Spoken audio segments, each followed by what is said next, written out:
There are moments in history when justice was not blind, but dripping with blood, where kings did not rule with the scepter, but with the executioner's blade, and where the crowd came not for truth, but for spectacle.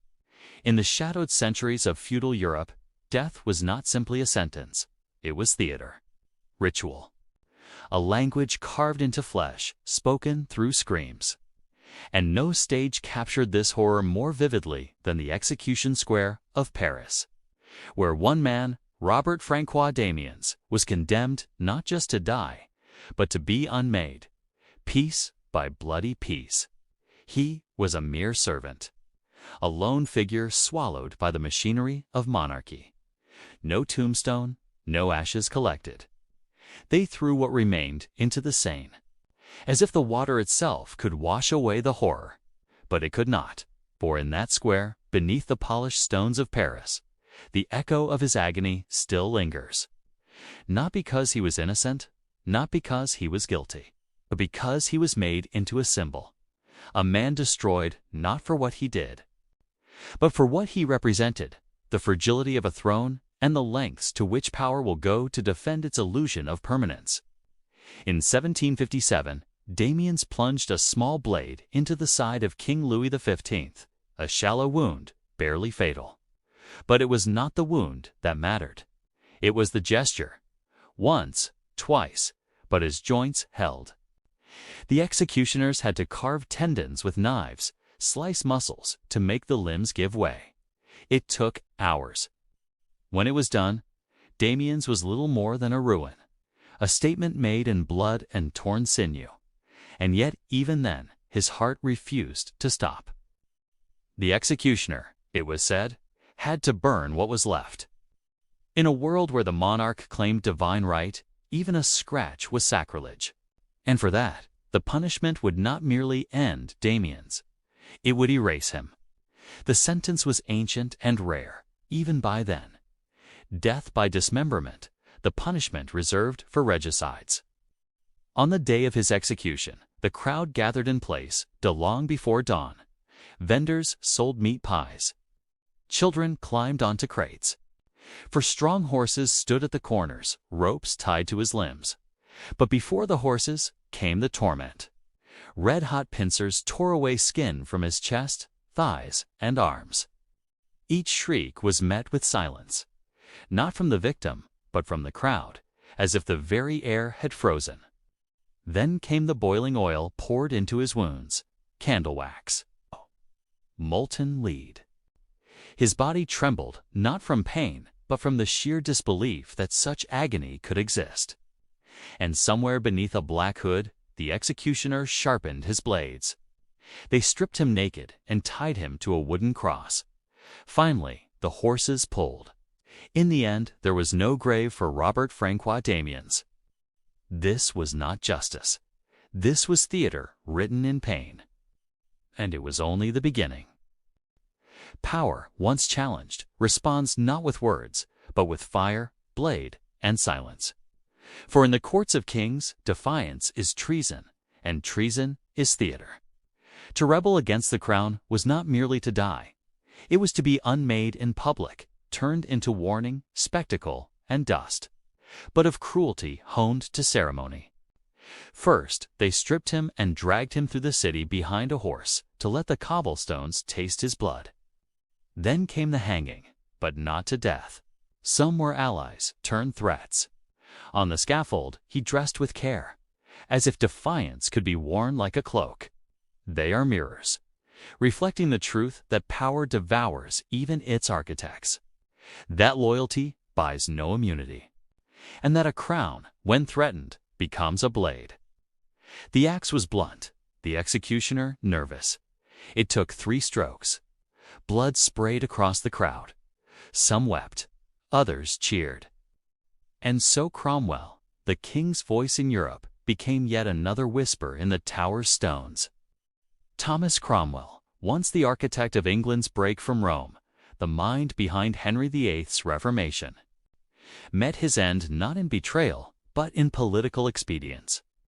He rose from blacksmith's son to the highest advisor in the realm, and then, one misstep, one marriage alliance gone sour, and he was cast into the tower. No, he was cut down, still breathing. His lungs burning with air he no longer wanted. In full view of the crowd, they sliced open his abdomen and pulled out his entrails while he lived, feeding them into fire as though offering to some ancient, hungry god.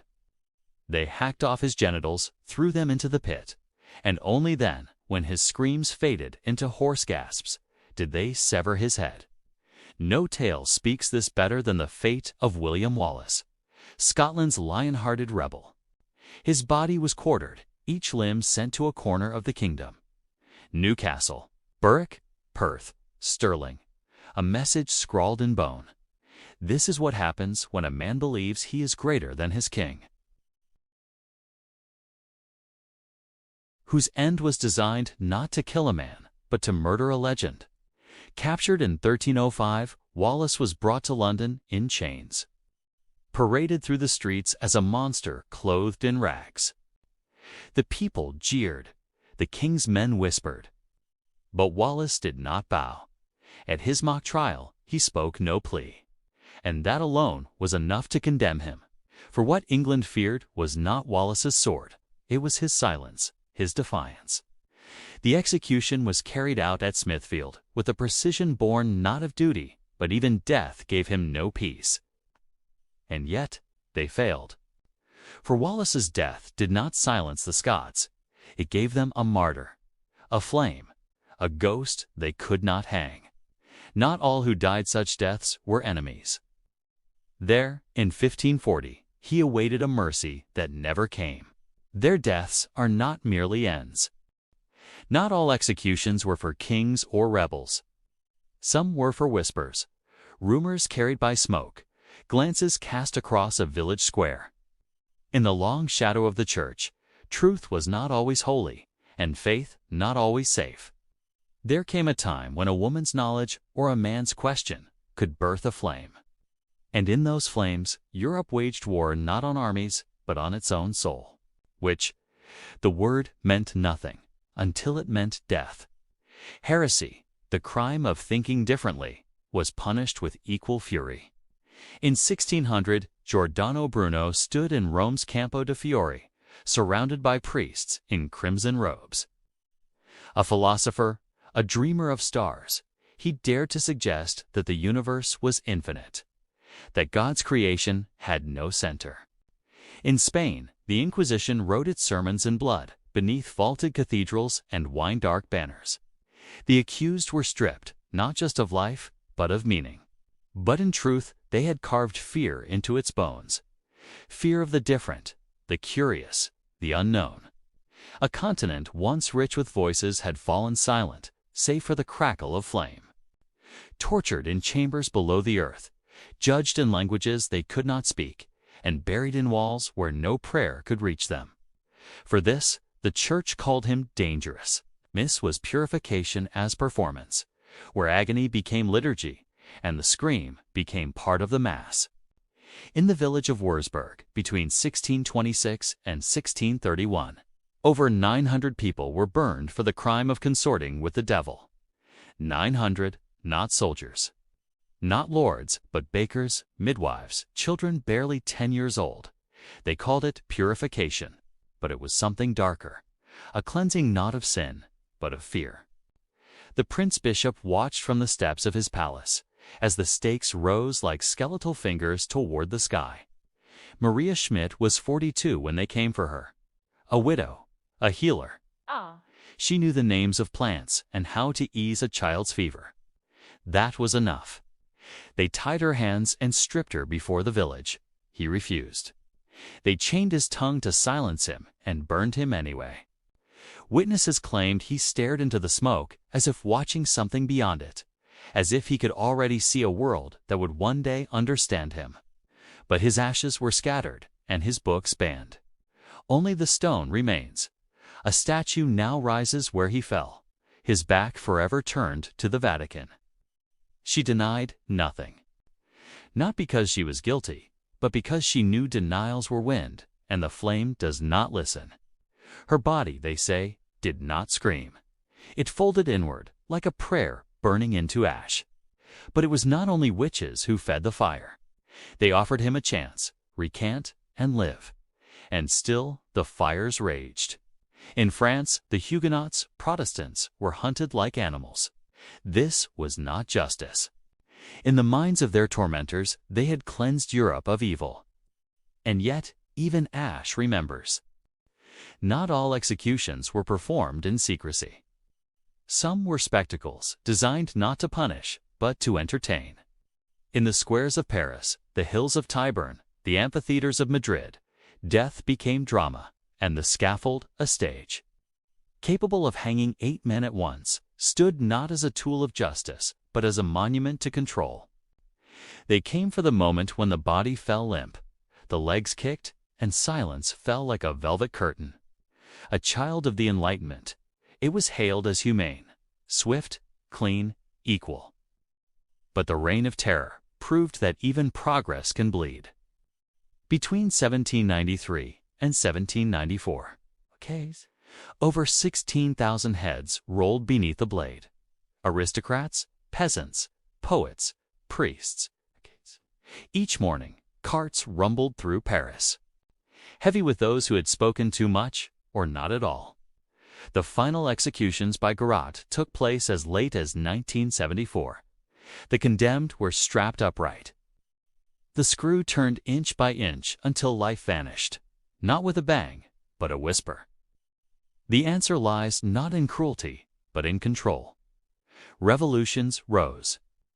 Empires fell. And eventually, the scaffold grew quiet. Public executions reminded every soul that the law was flesh, that the state had teeth, and yet, beneath the cobblestones, the earth remembers. It remembers the weight of limbs, the rhythm of rope, the fire's hiss. They were performances carved in time, stained into stone, and whispered still by wind that carries the scent of old smoke, and the final breath of the condemned, and that the line between citizen and corpse was thinner than a shadow at dusk. In 18th century London, they were called Tyburn fairs. Crowds of 30,000 or more flooded the fields. She had murdered Jean-Paul Marat, believing she could end the revolution's madness. She wore white she spoke softly. And when the blade fell, a legend was born, that her severed head blushed and glared at the executioner. The condemned, riding in carts from Newgate prison, were cheered or jeered like prize-fighters. Some wept, others preached. A few sang hymns, and one, it said, danced until the rope caught his throat mid-step. Children perched on shoulders, vendors sold roasted nuts and sweetmeats. The condemned became actors in a grotesque theater where the audience always knew the ending. Tyburn Tree. 3 beams joined in a triangle, but the crowd did not flinch. France had its own masterpiece, the guillotine. Charlotte Corday, a noblewoman turned assassin, stepped onto the scaffold calm and resolute. They say it was nerves. Others say it was defiance that outlived the flesh. In Spain, the garrote was king, a metal collar tightened by a screw, crushing the neck vertebrae slowly. Invented as mercy, it became horror, and still the crowds watched. Why did mothers bring children to watch men flayed? Why did lovers kiss beneath gibbets strung with corpses? But over time, the crowds turned their heads. The spectacle, once electric, grew bitter. Now, in old squares where blood once pooled, there are cafes. Laughter echoes where screams once rang. These were not just executions,